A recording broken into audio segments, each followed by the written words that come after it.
नमस्कार। आज बिजी विशेष में आप सभी का स्वागत है। मैं हूं पूनम शेखावत। विशेष में आज की शुरुआत हम बूंदी से करेंगे, जहां के कलाकार अपनी परंपरागत शैली के संरक्षण और स्वयं के सम्मान के मोहताज हैं। तो वहीं प्रतापगढ़ जिले का सीतामाता अभ्यारण्य अतिक्रमणकारियों का शरण स्थली बना हुआ है।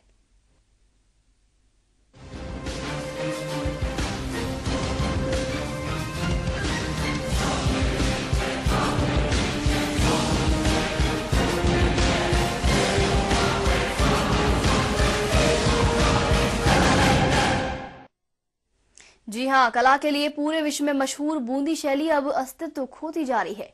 इस शैली को आज जरूरत है संरक्षण की, ताकि इसके जरिए पेट भरने वाले लोगों को इससे जोड़ा हुआ रखा जा सके, वरना समय के साथ ये शैली ही खत्म हो जाएगी।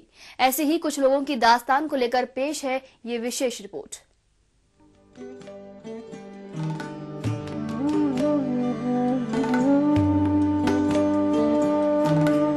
बूंदी के नाहर का चौहटा बाजार में 4 कलाकार ही बूंदी शैली को जिंदा रखने की कवायद में जुटे हुए हैं। इनमें सबसे पहला नाम आता है गोपाल सोनी का। गोपाल सोनी ने अपना पूरा जीवन ही इस बूंदी शैली को समर्पित कर दिया है, लेकिन दुख की बात यह है कि आज तक सरकार की ओर से उनको कोई भी मदद या सम्मान नहीं मिला है। गोपाल सोनी बूंदी शैली की इतनी खूबसूरत पेंटिंग बनाते हैं कि देखने वाले की इस पर से नजर हट ही नहीं पाती है। बूंदी के राजाओं महारानियों से जुड़े विषयों पर गोपाल सोनी काफी सुंदर पेंटिंग बनाते हैं। गोपाल सोनी ने अपनी पीड़ा कैमरे पर बयां करते हुए बताया कि बूंदी शैली को अब बचाने की जरूरत है। वहीं कला के प्रशंसक भी संरक्षण और कलाकारों के हुनर का सम्मान करने को जरूरी बताते हैं। बूंदी शैली धीरे धीरे खत्म होती जा रही है। क्या इसमें अगर सरकार का कोई सहयोग नहीं हो तो आने वाले समय पे एक भी आर्टिस्ट नहीं रहेंगे। जिले भर में मात्र 6 कलाकार हैं जो इस कार्य को कर रहे हैं, इस कला को जिंदा रखने का प्रयास कर रहे हैं। बहुत बड़ी मुश्किल से ये जो यहाँ पर 4-5 कला कर रहे हैं, ये बहुत संघर्ष की जिंदगी जी रहे हैं। कला बहुत अच्छी है, कला को देखने वाले बहुत आते हैं, पर्यटक बाहर से विदेशों से, पर इसको खरीदने वाला बहुत कम है। बूंदी शैली से जुड़ी पेंटिंग का व्यवसाय करने वाले दूसरे चित्रकार गोपाल लाल सामरिया कठिन संघर्ष करते हुए अपना जीवन व्यापन कर रहे हैं। गोपाल विश्व स्तर की पेंटिंग बनाते हैं। उनको बूंदी शैली की पेंटिंग बनाने में महारत हासिल है। उनकी पेंटिंग में चित्र बोलते हुए नजर आते हैं।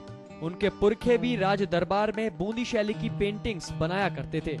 गोपाल लाल सामरिया ने बूंदी शैली की बारीकियां कैमरे पर बताई।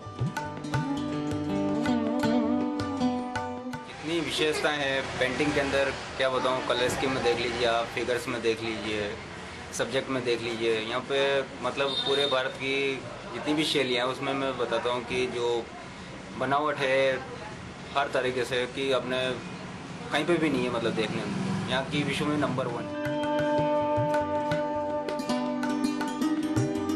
बूंदी शैली से जुड़े हुए एक और युवा कलाकार हैं युग प्रसाद। युग प्रसाद ने भी बूंदी शैली को ही अपना करियर और व्यवसाय बनाया है। ये विदेशी पर्यटकों को बूंदी शैली की पेंटिंग्स बनाना सिखाते हैं। विदेशी पर्यटकों को बूंदी शैली की पेंटिंग्स काफी पसंद आती हैं।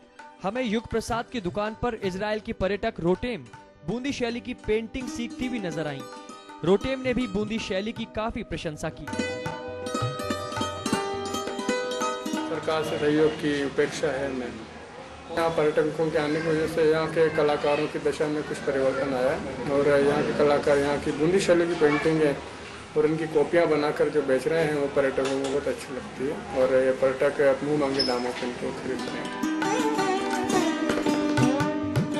अब जरूरत है सरकार को इन कलाकारों की ओर ध्यान देने की, ताकि इनके साथ ही इनकी कला को भी जीवित रखा जा सके। HBC न्यूज के लिए बूंदी से भवानी सिंह की रिपोर्ट।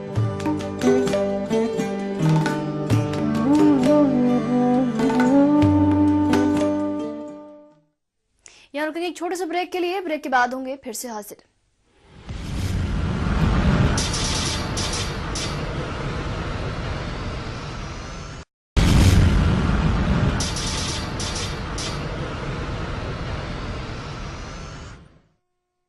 विशेष में एक बार फिर से आपका स्वागत है। ब्रेक से पहले हमने आपको दिखाया था कि किस तरह बूंदी शैली के कलाकार और उनकी कला आज संरक्षण की मोहताज है। कुछ और भी कलाकार ऐसे हैं जिन्हें संरक्षण और सम्मान की दरकार है।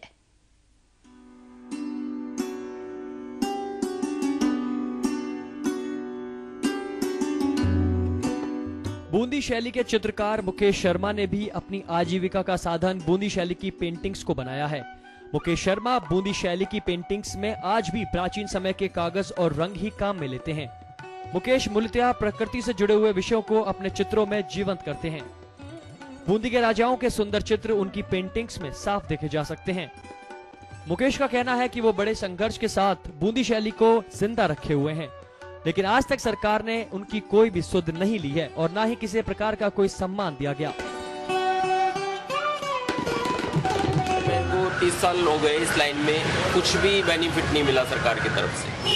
बचपन से कर रहा हूँ, ना मैं स्कूल गया हूँ ना कहीं गया हूँ। गरीबों के लिए भी सोचना चाहिए, अवार्ड वगैरह गरीबों को भी देने चाहिए। जो हम लोग मतलब आज 30-33 साल से इस लाइन में कुछ भी नहीं सुन रही सरकार। बूंदी शैली से जुड़े हुए सबसे वरिष्ठ कलाकार है अभिनव सिंह। अभिनव सिंह ने अपनी खुद की एक छोटी सी बूंदी शैली की आर्ट गैलरी खोल रखी है।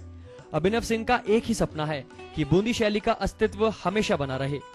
वो खुद बूंदी शैली की पेंटिंग्स बनाते हैं और अपनी आर्ट गैलरी में सजाते हैं। उनके ग्राहक विदेशी पर्यटक ही होते हैं जो बड़े शौक से उनकी पेंटिंग को खरीदते हैं, लेकिन अभिनव सिंह आज तक सिर्फ अपनी दाल रोटी का ही खर्चा इससे निकाल पाते हैं। उनकी पीड़ा है कि स्थानीय स्तर पर और सरकार के स्तर पर आज तक बूंदी शैली को संरक्षण देने के लिए कोई भी पहल नहीं हुई है। अगर यही हाल रहा तो एक दिन बूंदी शैली कहीं विलुप्त हो जाएगी। तो इसको बचाने की कोशिश कर रहे हैं बूंदी शैली को, लेकिन ये आप जानते हैं यहाँ पर काफ़ी आर्टिस्ट आ चुके हैं, बाहर के भी आ गए हैं, तो इसको एक तरह से छवि खराब कर रहे हैं अपनी बूंदी शैली की। कोई किस तरह से बना रहा है, कोई किस तरह से बना रहा है, कोई पोर्ट्रेट बना रहा है, कोई क्या कर रहा है, कोई हाथों में बना रहे हैं, कोई पाँव में बना रहे हैं, पेंटिंग का मतलब उसको दुर्गति कर रहे हैं। बूंदी के सबसे पुराने गाइड हैं प्रदीप। प्रदीप ही पर्यटकों को बूंदी शैली के बारे में जानकारी देते हैं और बूंदी शैली के चित्रकारों से मिलवाते हैं। प्रदीप ने कैमरे पर बात करते हुए बूंदी शैली की प्रशंसा करते हुए इस शैली को बचाने के लिए सरकारी संरक्षण की मांग की है। शैली तो सर जी इंडिया में सबसे ये डिफरेंट है और ये 90% ये टूरिस्ट ही ये सिर्फ बूंदी शैली के लिए आते हैं। औरतों ने और ना आज ना इनकी बहुत दुर्दशा हो रही है और इनको ना सुरक्षित जो करना चाहिए सरकार को, इनके लिए कुछ न कुछ जो करना चाहिए। और आर्कोलॉजी डिपार्टमेंट वाले भी बहुत साल हो गए इनको आए हुए, इनकी देख रेख नहीं कर रहे हैं। आज वास्तविकता में देखा जाए तो बूंदी शैली को बचाने की जरूरत है और साथ ही इस शैली से जुड़े हुए कलाकारों के हुनर के सम्मान की भी आवश्यकता है। वहीं सरकार को भी बूंदी शैली के संरक्षण की एक पहल करनी चाहिए। HBC न्यूज के लिए बूंदी से भवानी सिंह की रिपोर्ट।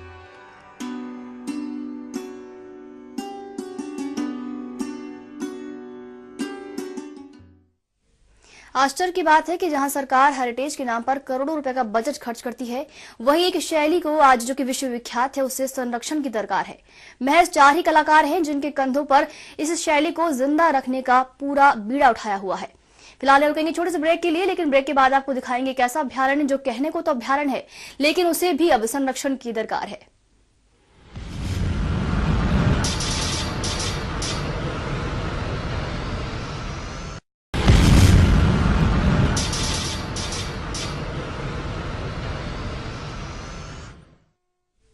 ब्रेक के बाद एक बार फिर से आपका स्वागत है।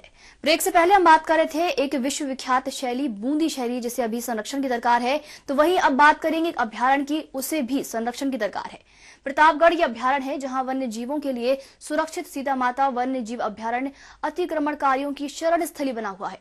अतिक्रमणकारियों के हौसले इस कदर बढ़े हुए हैं कि वन्य जीवों के रहने वाले इस क्षेत्र में न केवल बेखौफ रहते हैं बल्कि सघन जंगल को काटकर आबादी भी बसा रहे हैं। और क्या है ये पूरा मामला, इसी पर पेश है ये विशेष रिपोर्ट।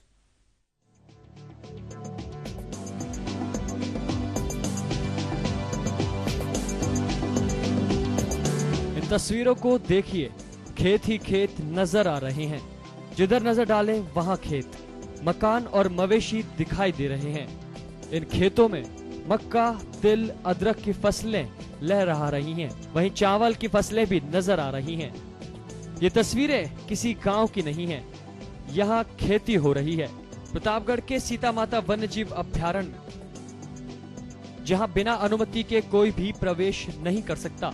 लेकिन आज यहां 8000 से भी अधिक आबादी बस गई है। वहीं सैकड़ों मकान भी खड़े हो गए हैं। राजस्थान भर में प्रसिद्ध प्रतापगढ़ की सीता माता वन्यजीव अभयारण्य बर्बादी के कगार पर है। खेती के लिए यहाँ कब्जा करने के लिए होड़ सी मची हुई है। दिन रात पेड़ काटे जा रहे हैं। पेड़ों की जगह खेत लहरा रहे हैं। अतिक्रमियों को ना तो वन कर्मियों का और ना ही किसी कानून का खौफ है, जिसे जहां जगह मिलती है वहां पेड़ काटकर अपने खेत बना लेता है। अतिक्रमियों ने यहाँ की ऊंची ऊंची खूबसूरत पहाड़ियों को भी नहीं छोड़ा है।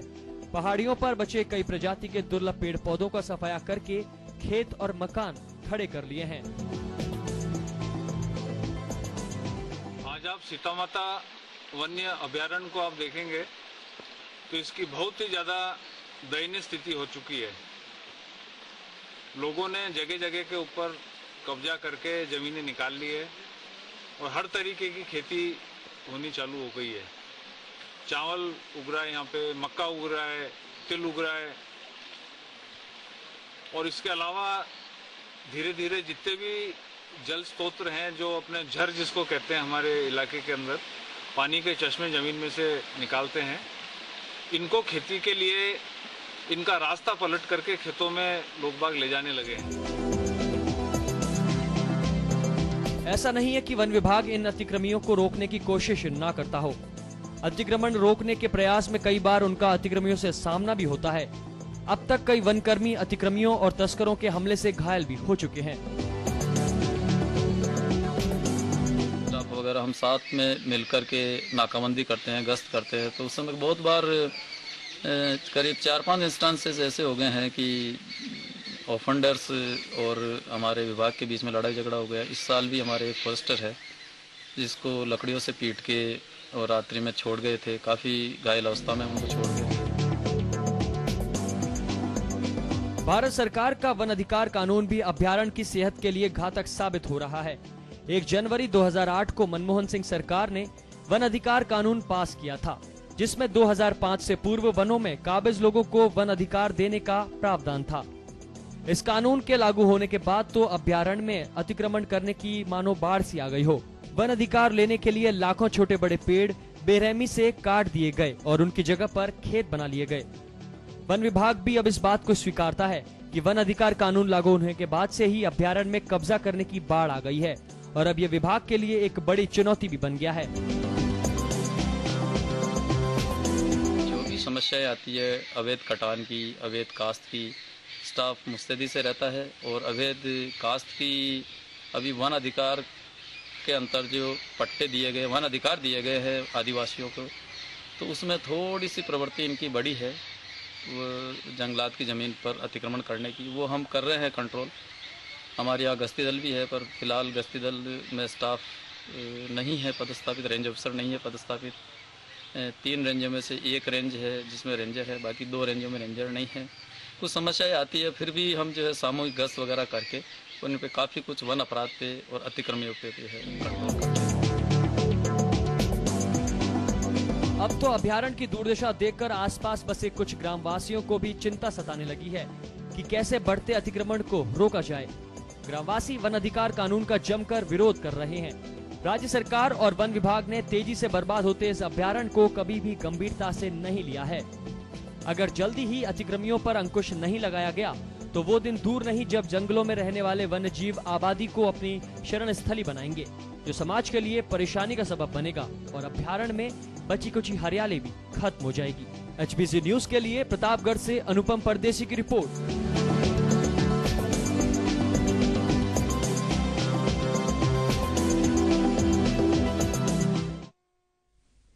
तो कहने के लिए अभ्यारण्य है जहां पर बांस और उड़न गिलहरी को संरक्षण दिया जाता है, लेकिन आज इस संरक्षण को भी संरक्षण की दरकार है। और क्या है ये पूरा मामला, देखा आपने। फिलहाल यहाँ पर क्या स्थिति बनी हुई है और क्यों बनी हुई है, जानने के लिए हमारे साथ फोन लाइन पर मौजूद हैं प्रतापगढ़ से हमारे संवाददाता